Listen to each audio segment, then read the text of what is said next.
الحمد للہ الذی ہدانا سواء الطریق وجعل لنا التوفیق خیر رفیق والصلاة والسلام علی من ارسلہ ہدی هو بالاہتداء حقیق ونورا به الاقتداء یلیق وعلی آلہ واصحابہ الذین صعدوا فی مناہج الصدق بالتصدیق وصعدوا فی معارج الحق بالتحقیق اما بعد فاعوذ باللہ من الشیطان الرجیم بسم اللہ الرحمن الرحیم رب اشرح لی صدری ویسر لی امری واحلل عقدۃ من لسانی یفقہوا قولی اللہم ارحمنا بالقرآن العظیم۔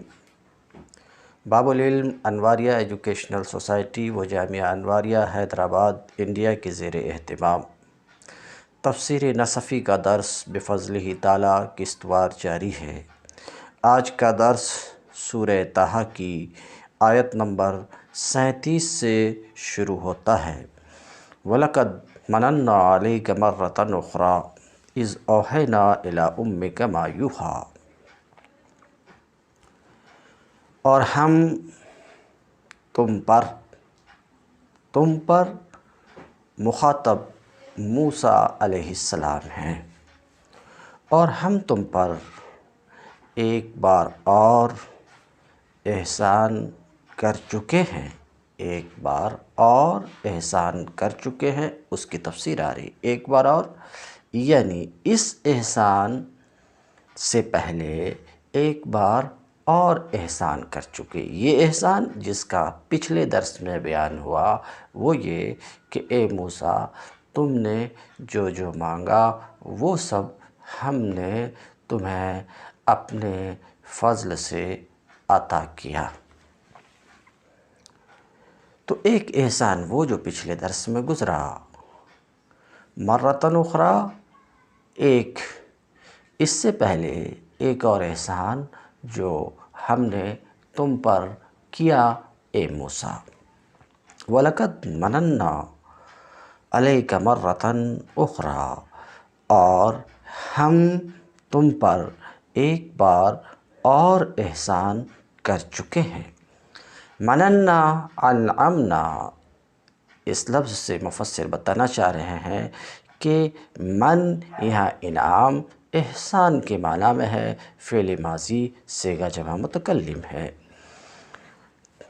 مرتن ای کرہ، اشارہ بطن لغوی معنی بیان کرنا چاہ رہے ہیں کہ مرہ مرتبے کے معنی میں ہے۔ ہم نے تم پر ایک بار اور احسان کیا، دونوں ہی ترجمہ ٹھیک ہے۔ ہم تم پر ایک بار اور احسان کر چکے ہیں، قبل ھذہ، اس سے پہلے، اس مرتبے سے پہلے، اس احسان سے پہلے۔ ثم فسرھا، پھر اللہ رب العزت نے خود اس کی تفسیر کرتے ہوئے فرمایا، اس کی تفسیر کرتے ہوئے کہ ایک بار اور جو ہم نے تم پر احسان کیا وہ احسان یہ ہے۔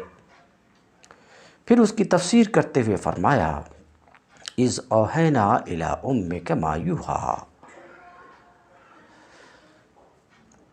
اس وقت، یعنی ہم نے تم پر احسان کیا اس وقت جب ہم نے تمہاری ماں سے بطریقِ الہام کے کہا، ما یوحیٰ، جو کہنے کی بات تھی۔ الہاماً، اشارہ کرنا چاہ رہے ہیں کہ اوحیٰ یوحی، ایحاء یہاں پر الہام کے معنی میں ہے، یعنی ہم نے تمہاری ماں سے کہا الہام کے طریقے سے، تمہاری ماں کے دل میں ڈالا ما یوحیٰ، جو ان کے دل میں ڈالنے کی باتیں تھیں، الہاماً، الہام کے طریقے سے۔ او مناما، جب ہم نے تمہاری ماں سے کہا الہام کے طریقے سے، یا خواب کے ذریعے سے ہم نے تمہاری ماں سے کہا، کب؟ حین ولدت،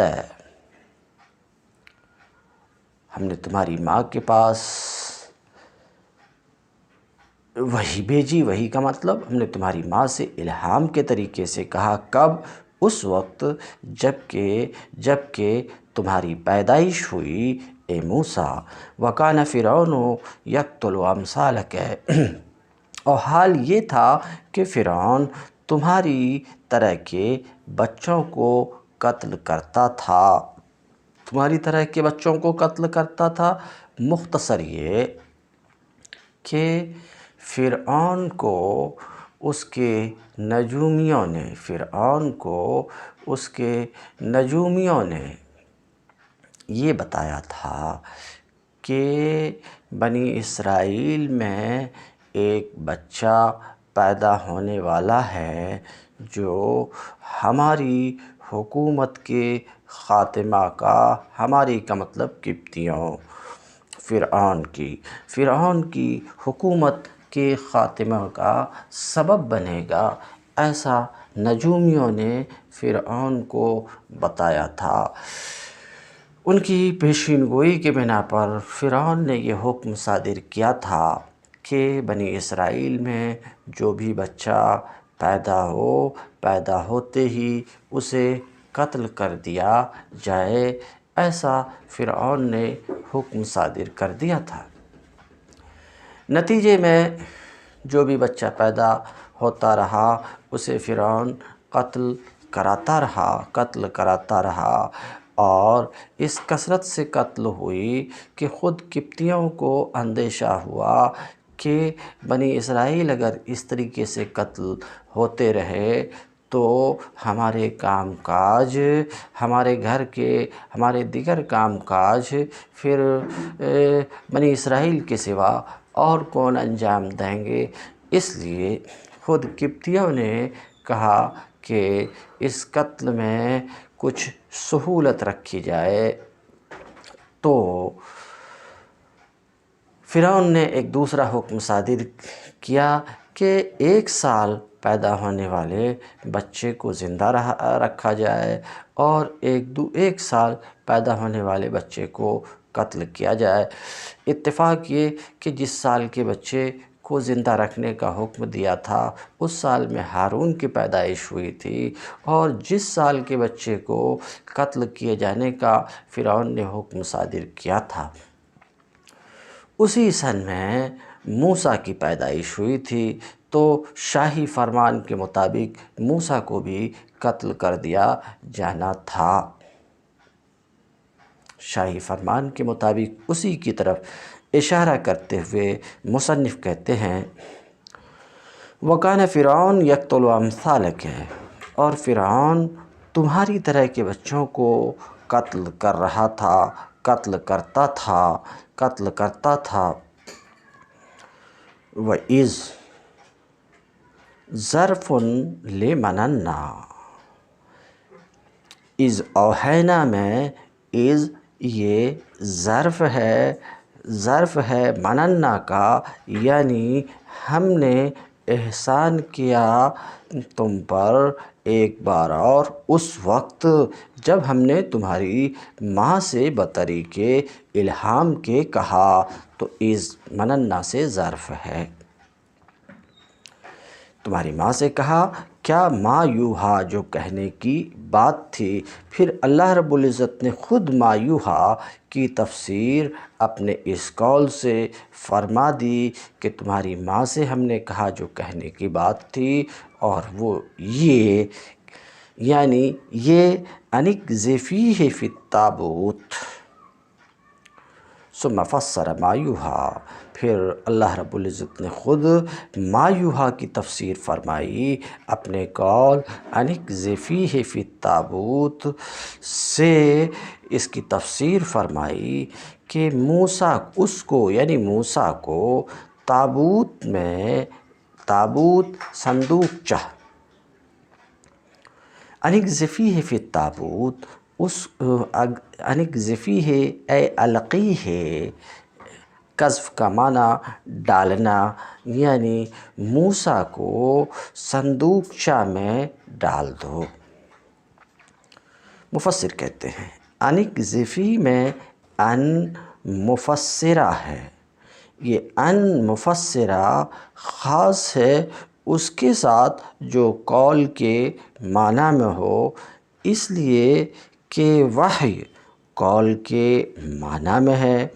ان مفسرہ خاص ہے اس کے ساتھ جو قول کے معنی میں ہو، لہٰذا یہ ان صریح قول کے بعد نہیں آتا۔ ان مفسرہ اسی طریقے سے اس فعل کے بعد بھی نہیں آتا جو قول کے معنی میں نہیں ہے، اسی کے بعد صرف آتا ہے جو قول کے معنی میں ہے۔ اور مفسر یہاں پر اللہ تعالیٰ کا قول ما یوحا ہے۔ مفسر یہاں پر اللہ تعالیٰ کا قول ما یوحا ہے، اور ما یوحا کا مفعول ما یوحا ہے کہتے ہیں، اور اوحینا کا مفعول کیا ہے؟ ان اقذفیہ کہتے ہیں۔ ان مفسرہ ہے اس لیے کہ مفسر کہتے ہیں، مصنف کہتے ہیں ان مفسرہ ہے اس لیے کہ وحی قول کے معنی میں ہے۔ یہاں وحی کس کے معنی میں ہے؟ قول کے معنی میں، اور معنی قول کے بعد ان آیا کرتا ہے، یعنی کہ ڈال دے اس کو صندوقچہ میں۔ فاقذفیہ فی الیم، پھر ڈال دے اس کو دریا میں۔ النیل سے اشارہ کرنا چاہ رہے ہیں مصنف کہ یم میں، الیم میں جو الف لام ہے عہد کے لیے ہے ماہود دریا، یعنی دریائے نیل میں۔ تو دیکھا آپ نے ان اقذفیہ ڈال دے، پہلا جو ان اقذفیہ میں جو ہا ہے، اس ضمیر کا مرجع ظاہر سی بات ہے موسیٰ ہے، موسیٰ کو صندوقچہ میں ڈال دے۔ پھر دوسرا فاقذفیہ، پھر ڈال دے اس کو دریا میں۔ اس کو کس کو؟ تو ہا کی ضمیر یا تو تابوت کی طرف پلٹے یا موسیٰ کی طرف پلٹے، قریب تو تابوت ہے تو ظاہر یہی ہے کہ تابوت کی طرف یہ ضمیر پلٹ رہی ہے۔ اگر اس ضمیر کا مرجع تابوت تو معنی یہ ہوا کہ تابوت کو دریا میں ڈال دے۔ تو ایسی صورت میں پہلے ہا کی ضمیر موسیٰ کی طرف اور دوسرے ہا کی ضمیر تابوت کی طرف، دوسرے ہا کی ضمیر تابوت کی طرف، مگر انتشار ضمیر ہے تو اس لیے کہا جائے دونوں ضمیر کا مرجع موسیٰ ہی ہے، دونوں ضمیر کا مرجع موسیٰ ہی ہے۔ ٹھیک ہے، مقذوف دریا میں جس کو ڈالا گیا وہ صندوق ہے، تو بالذات صندوق کو ڈالا گیا، مگر اسی صندوق میں موسیٰ بھی تھے، تو بالعرض دریا میں موسیٰ کا ڈالا جانا بھی ہے، بالعرض دریا میں موسیٰ کا ڈالا جانا بھی ہے۔ بالذات تو تابوت کو ڈالا جا رہا ہے، مگر بالعرض موسیٰ کو بھی اس دریا میں ڈالا جا رہا ہے، کیونکہ موسیٰ اسی تابوت کے اندر ہیں۔ اس لیے اس قول میں کوئی مذائقہ نہیں ہے کہ اس دوسرے ہا کی ضمیر کا مرجع بھی موسیٰ ہی ہے، بالعرض ہی صحیح۔ جیسے کہ حرکت کی نسبت سفینہ کی طرف بھی کی جاتی ہے اور جالس سفینہ کی طرف، حالانکہ حرکت سفینہ کو بالذات عارض ہے اور جالس سفینہ کو بالعرض عارض ہے۔ ٹھیک اسی قبیل سے جس طریقے سے کہ حرکت کی نسبت جالس سفینہ کی طرف ہوتی ہے، ایسے ہی یہاں پر ہا کی ضمیر کا مرجع موسیٰ کو دیا ہا کی ضمیر کا مرجع موسیٰ ہو تو ڈالے جانے کی نسبت موسیٰ کی طرف، موسیٰ کی طرف یہ بالعرض ہے۔ فَلْيُلْقِهِ الْيَمُّ بِالسَّاحِلِ، پھر دریا، تو دریا اسے کنارے پر چھوڑ دے گا۔ القا یلقی، ڈالنا پھینکنا، دریا اسے یعنی دریائے نیل اسے ساحل پر چھوڑ دے گا۔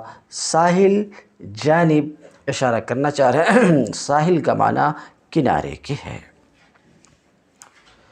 اب پھر ہا کی ضمیر آئی، اس ہا کی ضمیر کا مرجع تو ساحل دریا اسے ساحل پر ڈال دے گا، پھینک دے گا۔ لفظی ترجمہ پھینک دے گا تو ہا کی ضمیر کا مرجع تابوت یا ہا کی ضمیر کا مرجع موسیٰ، تو یہاں پر بھی ہا کی ضمیر کا مرجع موسیٰ ہی ہے، کیونکہ اگرچہ بذات ملقا یہ صندوق ہے، مگر جوف صندوق میں چونکہ موسیٰ ہیں، اس لیے بالعرض موسیٰ ملقا ہیں، تو ضمیر میں انتشار نہ ہو، اس لیے یہ کہا جائے کہ اب تک کی جو تینوں ضمیر ہیں، تینوں ضمیر کا مرجع موسیٰ ہی ہے۔ فَلْيُلْقِهِ الْيَمُّ بِالسَّاحِلِ، تو دریائے نیل اسے کنارے پر پہنچا دے گا، کنارے پر چھوڑ دے گا۔ وَسُمِّيَ سَاحِلًا، کنارے کا نام ساحل اس لیے رکھا گیا ہے، کنارے کو ساحل اس لیے کہا جاتا ہے لِأَنَّ الْمَاءَ يَسْهِلُهُ، اس لیے کہ پانی يَسْهِلُهُ أي يَقْشِرُهُ، اس لیے کہ پانی اسے چھیلتا ہے، اس وجہ سے کنارے کو ساحل کہتے ہیں۔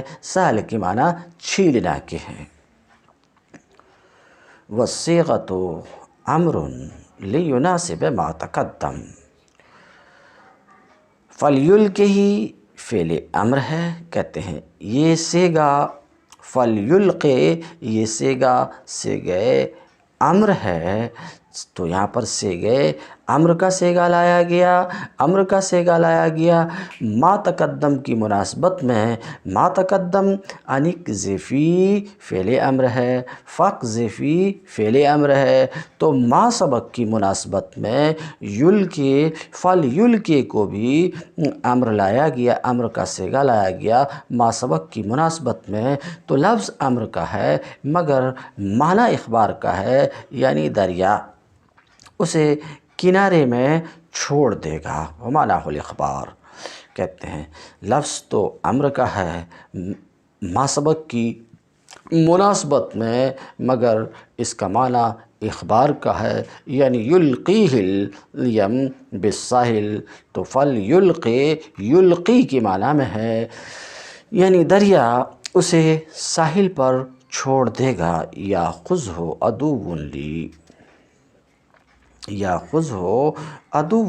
لی، اس کو اٹھا لے گا، کون اٹھا لے گا؟ وہ جو میرا دشمن ہے اور اس کا دشمن ہے، اس بچے کا دشمن ہے۔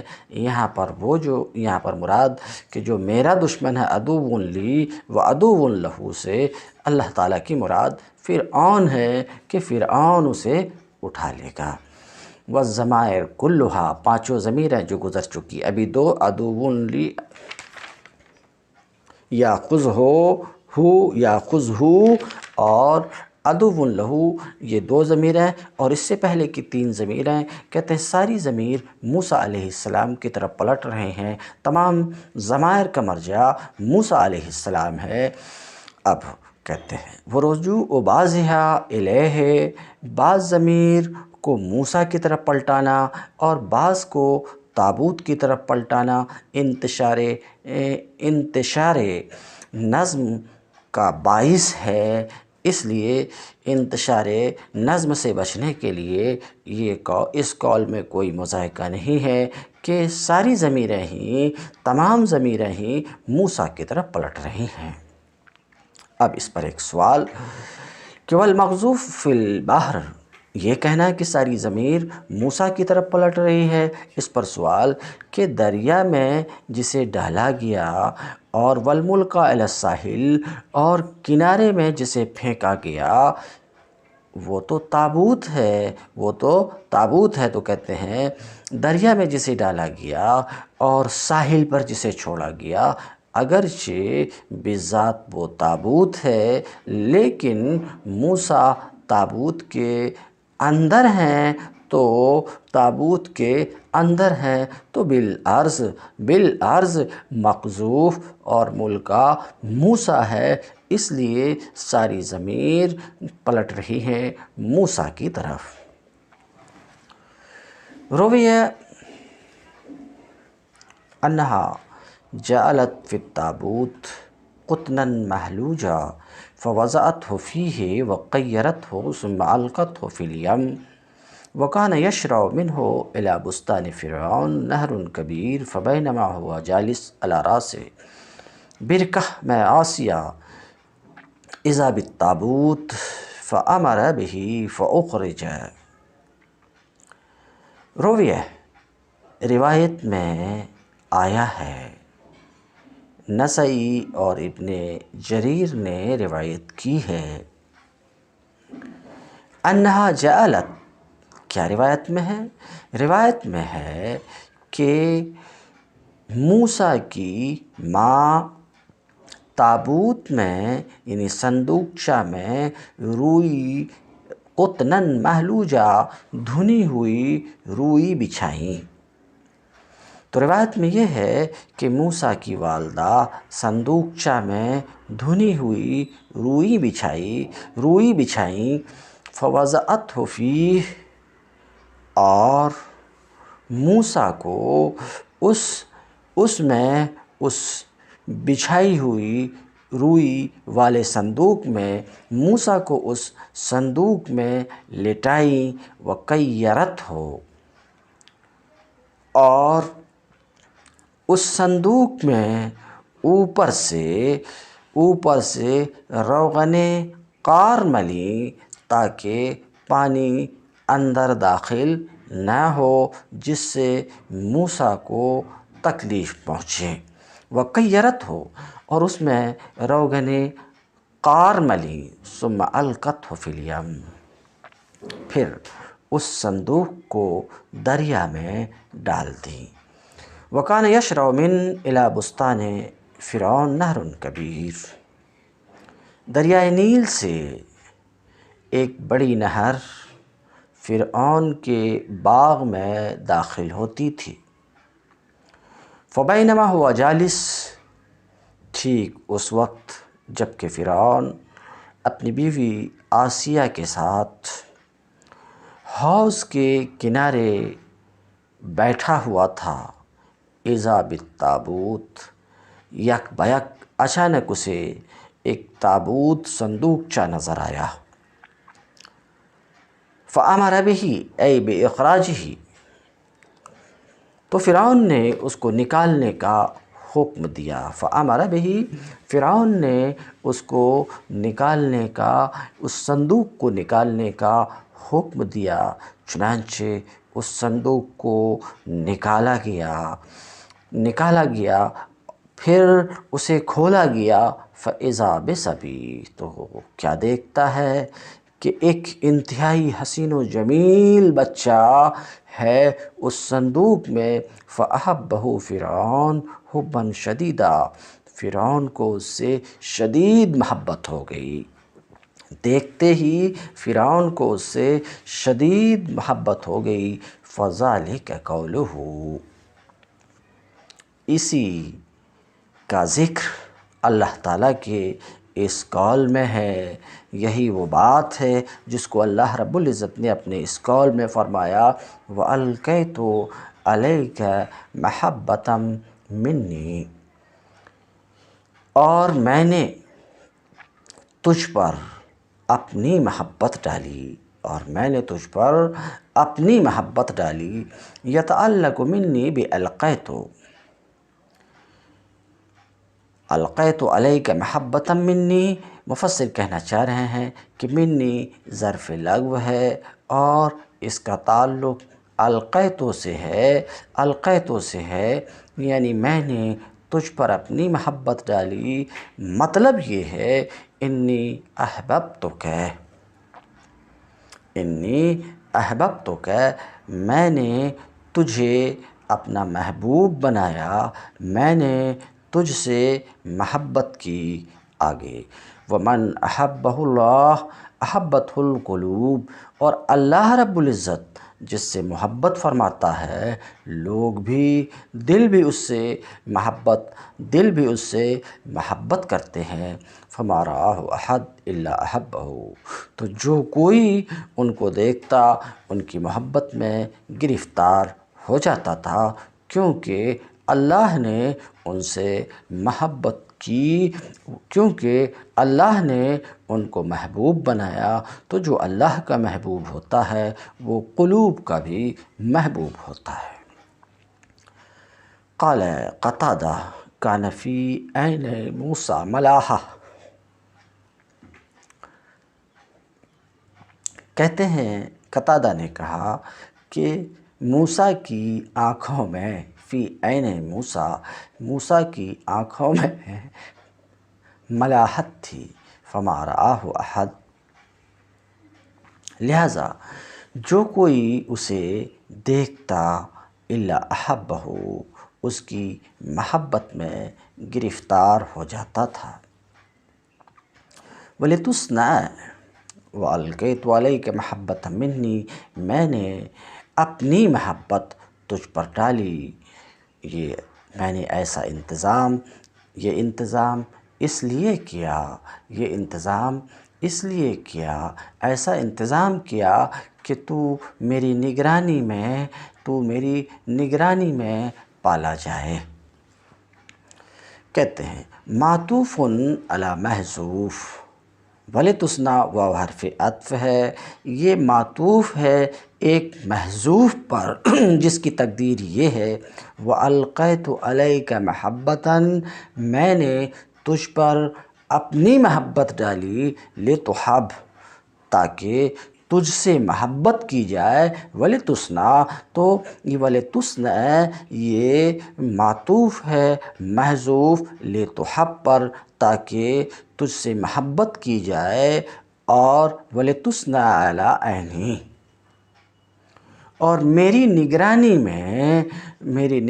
میں تیری پرورش کی جائے، تجھے پالا جائے، اے لِتُرَبَّىٰ بِمَرْءٍ مِّنِّی، یعنی میری نگرانی میں تمہاری پرورش کی جائے۔ وَأَصْلُهُ، اور اس کی اصل لِتُصْنَعَ عَلَىٰ عَيْنِي، اس کی اصل ہے صنع الفرس سے، صنع الفرس اے احسن القیام، قیام علیہ یعنی اچھی دیکھ بھال کی، حسن سلوک سے پیش آیا۔